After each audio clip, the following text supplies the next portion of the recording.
Welcome students. Previous lecture जो आपने पढ़ा था उस लेक्चर के अंदर आपने समझा था कि किसी भी अभी हमारा जो टॉपिक वो डाइपोल पर चल रहा है, द्विध्रुव पर चल रहा है। तो डाइपोल जो होता है, किसी भी डाइपोल के लिए आपने इलेक्ट्रिक फील्ड यानी कि विद्युत क्षेत्र का सूत्र स्थापित किया, एक बार एक्सिस के लिए, अक्षीय रेखा के लिए, और एक बार इक्वेटोरियल लाइन यानी कि निरक्ष के लिए, निरक्षीय रेखा के लिए। इस बार हम जो टॉपिक लेकर आते हैं वो है torque acting on electric dipole in uniform electric field, यानी एक समान विद्युत क्षेत्र में विद्युत द्विध्रुव पर बल आघूर्ण कितना लगता है। तो सबसे पहले तो मैं आपको यहां एक चीज क्लियर कर दूं, ये जो लाइन आप देख रहे हैं एक दूसरे के समांतर रेखाएं मैंने बनेंगे यहां पर, पैरेलल लाइंस। ये समांतर रेखाएं जो हैं इनको हम कहते हैं विद्युत बल रेखाएं या विद्युत क्षेत्र रेखाएं, यानी इलेक्ट्रिक फोर्स या इलेक्ट्रिक फील्ड लाइंस। एक छोटा सा टॉपिक है, पढ़ेंगे हम। ये विद्युत बल रेखाएं जो है वो किसी भी स्थान पर विद्युत क्षेत्र को प्रदर्शित करती है। अगर विद्युत बल रेखाओं के बीच की जो दूरी है, डिस्टेंस जो है वो अगर बराबर हो तो इसका मतलब क्या है कि जो विद्युत क्षेत्र है वो एक समान है, यूनिफॉर्म इलेक्ट्रिक फील्ड है। और यूनिफॉर्म इलेक्ट्रिक फील्ड का मतलब होता है कि उसके प्रत्येक बिंदु पर विद्युत क्षेत्र की जो तीव्रता है वो समान होगी। इंटेंसिटी ऑफ इलेक्ट्रिक फील्ड जो है वो हर पॉइंट पर सेम होगी। जैसे अपन किसी भी पॉजिटिव चार्ज के लिए इलेक्ट्रिक फील्ड बनाते हैं, इस तरीके से बनाते हैं, तो आपको पता है यहां पर इंटेंसिटी अलग आती है, यहां पर अलग आती है। यानी अगर इस आवेश पर, इस बिंदु पर आप किसी परीक्षण धनावेश को रखोगे तो बल अलग लगेगा, और इस बिंदु पर रखोगे तो बल अलग लगेगा। तो यहां पर यूनिफॉर्म इलेक्ट्रिक फील्ड जो होता है उसका मतलब होता है परीक्षण धनावेश को इसके अंदर किसी भी बिंदु पर रख दें, उस पर बल एक जैसे ही लगेगा। तो हम यहां पर यूनिफॉर्म इलेक्ट्रिक फील्ड के अंदर एक डाइपोल को रख रहे हैं, एक द्विध्रुव को रख रहे हैं। आप देख सकते हैं कि द्विध्रुव जो है वो इस तरीके से इलेक्ट्रिक फील्ड यानी कि विद्युत क्षेत्र के साथ में थीटा एंगल पर रखा गया है। यानी अगर आप इस डाइपोल का जो डाइपोल मूवमेंट यानी कि द्विध्रुव आघूर्ण देखेंगे तो वो इस तरीके से होगा। P जो है वो कहां होगा, फ्रॉम नेगेटिव टू पॉजिटिव, इस तरफ होगा। और जो इलेक्ट्रिक फील्ड आपने लिया है वो इस तरफ लिया है। तो हम कह सकते हैं कि इसका जो डाइपोल मूवमेंट है, द्विध्रुव आघूर्ण जो है, और इलेक्ट्रिक फील्ड यानी कि विद्युत क्षेत्र के बीच में जो एंगल है वो थीटा है। आपको ये देखना है कि यहां पर इस डाइपोल पर विद्युत क्षेत्र जो है वो कितना बल लगाता है और कितना बल आघूर्ण लगाता है। Okay, you will have to find the value of force acting on this dipole as well as torque acting on this dipole by electric field. तो विद्युत क्षेत्र कितना बल लगाएगा और कितना बल आघूर्ण लगाएगा, इसके लिए आप देखें, आपको पता है हमने इलेक्ट्रिक फील्ड का एक फॉर्मूला पढ़ा था, E बराबर में F/Q0। ये एक सिंपल फॉर्मूला पढ़ा था हमने, E बराबर में F/Q0। यानी अगर यहां से मैं F निकालूं तो वो F क्या है, Q0E। ओके, वेक्टर फॉर्म में अगर आप इसको लिखते हैं तो F बराबर में Q0E। ठीक है, एक इंपॉर्टेंट कॉन्सेप्ट इसके अंदर है, इसको ढंग से समझेंगे आप। F बराबर में Q0E। F क्या है यहां पर, F है Q0 पर लगने वाला बल। किसने लगाया, इस विद्युत क्षेत्र ने लगाया। यानी मेरे कहने का मतलब यह है कि ये कोई विद्युत क्षेत्र है, मान लो इलेक्ट्रिक फील्ड है। इस इलेक्ट्रिक फील्ड के अंदर अगर आप किसी भी आवेश को रख देते हैं, ये Q आवेश मैंने रख दिया है, तो ये इलेक्ट्रिक फील्ड, ये विद्युत क्षेत्र इस Q आवेश पर, इस Q चार्ज पर जो बल लगाएगा उस बल का सूत्र क्या होगा भाई, F बराबर में QE। F बराबर में QE। अगर ये चार्ज Q0 हुआ तो यहां Q0 लिख देंगे। तो जब भी किसी आवेश को आप विद्युत क्षेत्र में रखते हैं तो विद्युत क्षेत्र उस आवेश पर जो बल लगाता है वो F बराबर में कितना लगाता है, QE। इसमें भी आप एक बात ध्यान रखेंगे कि जो पॉजिटिव चार्ज होगा, अगर ये चार्ज पॉजिटिव है तो इस पर जो फोर्स लगेगा, इस पर जो बल लगेगा, उसकी डायरेक्शन इलेक्ट्रिक फील्ड यानी कि विद्युत क्षेत्र की खुद की दिशा में ही होगी। यानी अगर विद्युत क्षेत्र इस तरफ है तो पॉजिटिव चार्ज अगर ये है तो इस पर फोर्स कहां लगेगा, इसी डायरेक्शन में लगेगा। लेकिन अगर इलेक्ट्रिक फील्ड के अंदर, विद्युत क्षेत्र के अंदर आपने कोई नेगेटिव चार्ज रखा है तो उस पर जो बल लगेगा तो F बराबर कितना, QE लगेगा, बिल्कुल। लेकिन वो कहां लगेगा, इलेक्ट्रिक फील्ड की डायरेक्शन के अपोजिट, विद्युत क्षेत्र की दिशा के विपरीत लगेगा।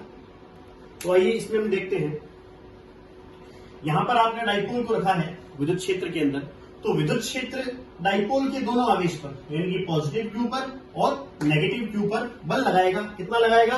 F बराबर में QE बल लगाएगा। लेकिन चूंकि पॉजिटिव चार्ज जो है, ये जो पॉजिटिव चार्ज है, इस पर जो बल लगेगा वो कहां लगेगा? इलेक्ट्रिक फील्ड की डायरेक्शन में, यानी इस पर जो फोर्स लगेगा वो कुछ इस तरीके से लगेगा। विद्युत क्षेत्र इधर है तो इस पर बल लगेगा F बराबर में QE। ओके, पॉजिटिव चार्ज है तो इस पर बल कहां लगेगा? विद्युत क्षेत्र की दिशा में।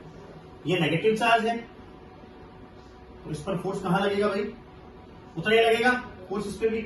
F बराबर में चार्ज कितना है? Q है, ये भी Q है, वो भी Q था, E। लेकिन वो प्लस का है और ये माइनस का है, इसलिए इस पर बल कहां लगा? विद्युत क्षेत्र की दिशा में, और इस पर कहां लगा? विद्युत क्षेत्र की दिशा के विपरीत यानी कि अपोजिट डायरेक्शन में। तो अब आप यहां पर देखें कि द्विध्रुव के अंदर चूंकि दो आवेश है, डाइपोल में हमारे पास में दो चार्ज है, इसलिए बल भी दो लग रहे हैं द्विध्रुव पर। तो here we have two forces, F बराबर में QE means they are equal in magnitude but opposite in direction. यहां पर हमारे पास में दो बल लगते हैं F बराबर में QE, वो परिमाण में समान है लेकिन दिशा में वो क्या है? विपरीत है। विपरीत होने के कारण वे एक दूसरे को कैंसिल कर देंगे यानी कि निरस्त कर देंगे। तो यहां पर डाइपोल पर दो फोर्स लग रहे हैं, द्विध्रुव पर दो बल लग रहे हैं, दोनों बराबर हैं, बिल्कुल इक्वल एंड अपोजिट है, इसलिए the resultant force acting on this dipole will be zero. यानी कि जब हम किसी भी द्विध्रुव को, किसी भी डाइपोल को एक समान विद्युत क्षेत्र में रखते हैं, यूनिफॉर्म इलेक्ट्रिक फील्ड में रखते हैं, तो याद रखिए उस पर लगने वाला परिणामी जो बल है वो शून्य होगा। इस पर क्वेश्चन किस तरीके से पूछा जा सकता है? इस पर ऐसे पूछा जा सकता है, क्या किसी द्विध्रुव को विद्युत क्षेत्र में रखने पर, एक समान विद्युत क्षेत्र में रखने पर वह त्वरित होता है? अब त्वरित का मतलब होता है एक्सेलरेट होना, उसके अंदर त्वरण। अब किसी भी ऑब्जेक्ट में त्वरण कब जनरेट होता है? जब उस पर फोर्स लगता है। अगर फोर्स नहीं लगेगा तो एक्सेलरेशन भी नहीं होगा।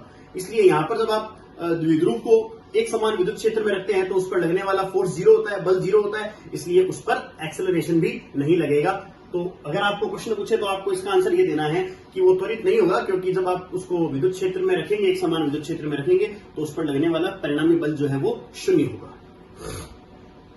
अब हम बात करते हैं जो हमारा मेन टॉपिक है इसका, बल आघूर्ण, टॉर्क।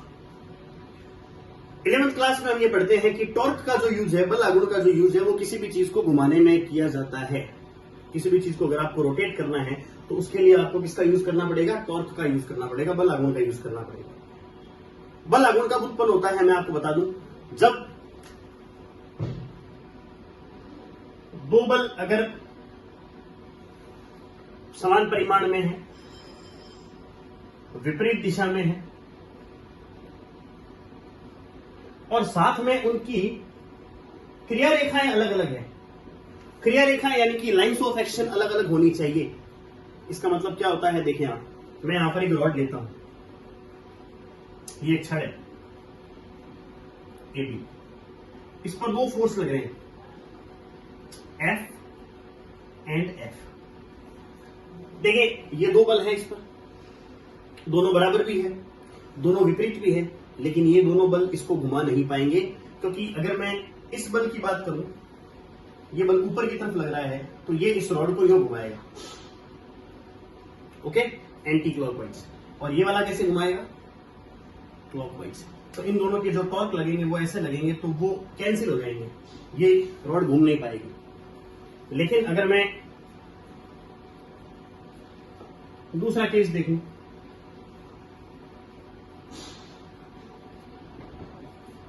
यहां पर भी दो बल है, ये भी दोनों एक दूसरे के विपरीत है और बराबर है, लेकिन यहां पर ये रॉड जो है वो घूम जाएगी, क्योंकि यहां पर इनकी जो क्रिया रेखाएं हैं, लाइंस ऑफ एक्शन जो है वो अलग अलग है।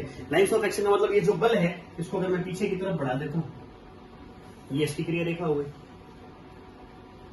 ये इसकी क्रिया रेखा हो गई, ये इसको इस तरीके से घुमाएगा और ये इसको इस तरीके से घुमाएगा, जबकि यहां पर देखें आप क्रिया रेखाएं एक ही आ जाएगी, इसलिए ये घूम नहीं पाएगा। हमारा जो सिचुएशन है आप देख सकते हैं, जो दोनों बल हैं उनकी क्रिया रेखाएं बिल्कुल डिफरेंट है, अलग अलग है, भिन्न भिन्न है। आप देख सकते हैं ये फोर्स है, इसकी लाइन ऑफ एक्शन क्रिया रेखा इधर आएगी, ये फोर्स है, इसकी लाइन ऑफ एक्शन इधर आएगी, ठीक है। तो यहां पर निश्चित रूप से बल आघूर्ण उत्पन्न होगा। अब बल आघूर्ण कितना उत्पन्न होगा उसका फॉर्मूला आपने पढ़ा है, टॉर्क यानी कि बल आघूर्ण।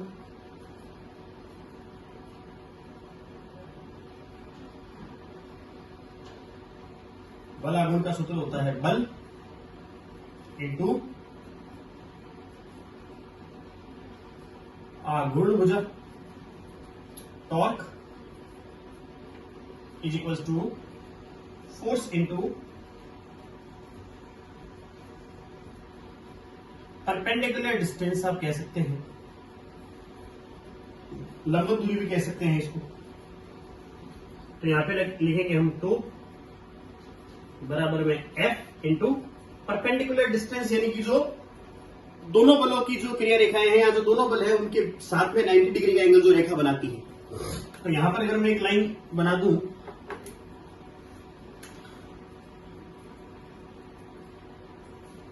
कुछ इस तरीके से आपको एक रेखा दिखाई देगी यहां पे, वो हो जाएगी BM। ये लाइन BM जो है, देखिए ये इस फोर्स के साथ कितना एंगल बना रही है 90। ये रेखा इस फोर्स के साथ कितना एंगल बना रही है 90। तो ये जो BM है इसे हम कह सकते हैं आघूर्ण भुजा यानी कि परपेंडिकुलर डिस्टेंस। ओके, अब आप देखें A और B, नेगेटिव क्यू और पॉजिटिव क्यू के बीच की जो दूरी होती है, दोनों आवेशों के बीच की दूरी, उसको हम द्विध्रुव की लंबाई भी कह सकते हैं, लेंथ ऑफ डाइपोल भी कह सकते हैं। जितने भी डेरिवेशन हमने किए हैं वो अभी हमने स्मॉल डी ली है। तो नेगेटिव क्यू और पॉजिटिव क्यू के बीच में ये जो डिस्टेंस आप लेते हैं, ये क्या लिखते हैं आप, ये स्मॉल डी लिखते हैं। इसको मैंने एक बार इक्वेशन नंबर 1 लिख दिया है। अब आप पहले BM फाइंड करें। तो ये राइट ट्रायंगल आप देख सकते हैं AMB,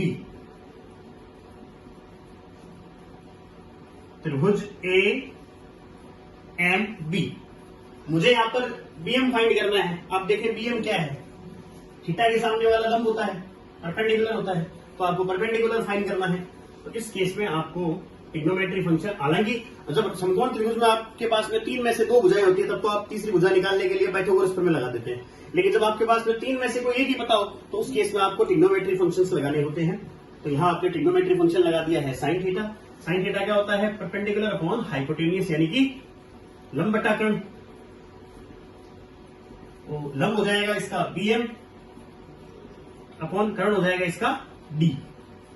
so we will write BM is equals to D sine theta.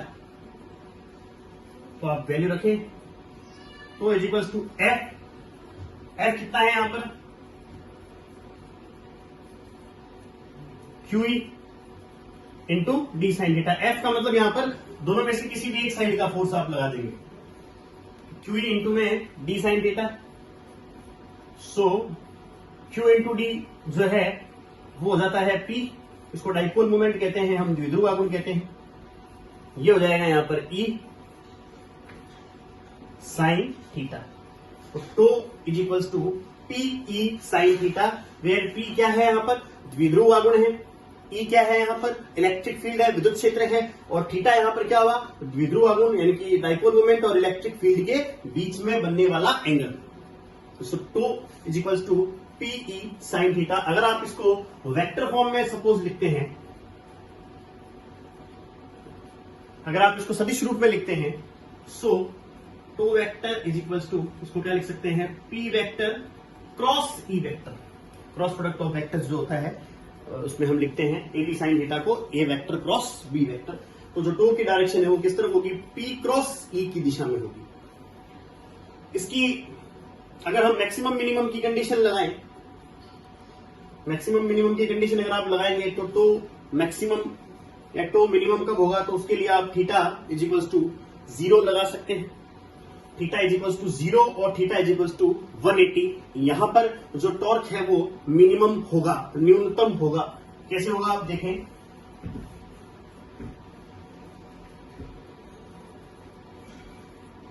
If theta is equals to 0 और 180, ओके। तो थीटा इज इक्वल्स टू 0 का मतलब क्या हुआ कि जिस तरफ इलेक्ट्रिक फील्ड है, जिस तरफ विद्युत क्षेत्र है, उसी तरफ डाइपोल मोमेंट होना चाहिए। अब उसी तरफ डाइपोल मोमेंट कब होगा, जब आप डाइपोल को ऐसे रखेंगे, इधर नेगेटिव क्यू, इधर पॉजिटिव क्यू, ओके। तो इसका डाइपोल मोमेंट किधर हो गया, फ्रॉम नेगेटिव टू पॉजिटिव, ये लाइक दिस।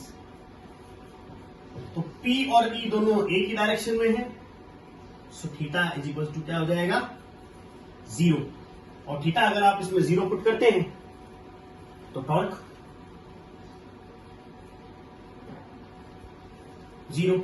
180 अगर आपको देखना है तो 180 में आपको बस इसकी पोजीशन चेंज करने होंगे, नेगेटिव क्यू इधर लगाना होगा एंड पॉजिटिव क्यू इधर लगाना होगा। तो इस केस में इसका जो डाइपोल मोमेंट है, इसका जो द्विध्रुव आघूर्ण है वो चला जाएगा नेगेटिव टू पॉजिटिव, इस तरीके से। तो थीटा यहां पर कितना हो जाएगा, 180। तो अगर आप थीटा की जगह 180 पुट करेंगे तो साइन 180 भी क्या होता है, 0 होता है। तो टॉर्क इज इक्वल्स टू 0 होता है। ये जो जहां पर टॉर्क 0 है उस कंडीशन को हम बोलते हैं साम्यावस्था यानी कि इक्विलिब्रियम।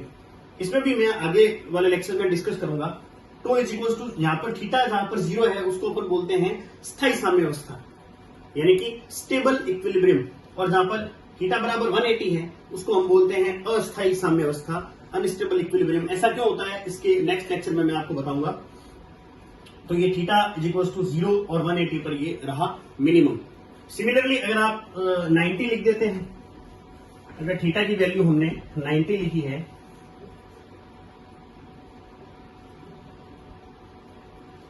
तो tau is equals to PE sine 90 की वैल्यू हो जाएगी 1। यहां पर टॉर्क जो है वो क्या रहेगा, आपका मैक्सिमम रहेगा, अधिकतम रहेगा। इसका एक रीजन आप ऐसे भी समझ सकते हैं कि इलेक्ट्रिक फील्ड जो है, विद्युत क्षेत्र जो है वो पॉजिटिव चार्ज को अपनी तरफ लेकर आना चाहता है, बेसिकली नेगेटिव चार्ज को वो अपने अपोजिट डायरेक्शन में लेकर आना चाहता है। तो जब मान लो suppose this is electric field and this is positive and this is negative, okay, यहां थीटा 90 है, तो यहां पर तो इलेक्ट्रिक फील्ड कहीं ना कहीं इसको अपनी तरफ लाने का प्रयास कर रहा है, इधर, यहां पर ये इसको इधर लाने का प्रयास कर रहा है, ओके।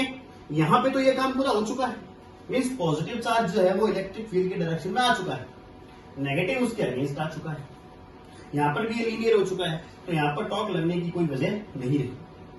दूसरी बात मैं आपको एक चीज और समझा दूं इसमें भी, अभी आपको मैंने थोड़ी देर पहले बताया था कि बल आघूर्ण लगने के लिए जरूरी है कि जो क्रिया रेखाएं हैं, जो लाइंस ऑफ एक्शन है, वो अलग अलग होनी चाहिए, एक दोनों बलों की क्रिया रेखाएं। तो जब इस केस में तो अलग अलग थी, इस केस में अलग अलग थी। इस केस में आप नोट कर सकते हैं कि जो पॉजिटिव क्यू चार्ज है उस पर इलेक्ट्रिक फील्ड फोर्स कहां लगाएगा, अपनी तरफ, ये फोर्स इधर लगेगा, बल इधर लगेगा। नेगेटिव क्यू चार्ज पर कहां लगाएगा, अपने अगेंस्ट इधर लगेगा। तो दोनों बल तो एक ही लाइन पे आ गए ना, लाइंस ऑफ एक्शन इनकी दोनों की क्या होगी, सेम होगी, एक ही होगी। तो यहाँ पे वैसे भी टॉर्क नहीं लगेगा। तो इस सिचुएशन में टॉर्क की वैल्यू मिनिमम हो जाएगी और यहाँ टॉर्क की वैल्यू जो है वो मैक्सिमम हो जाएगी। और इक्विलिब्रियम स्थायी और अस्थायी क्या होते हैं, इसके लिए आप नेक्स्ट लेक्चर में जुड़े रहें। Thank you.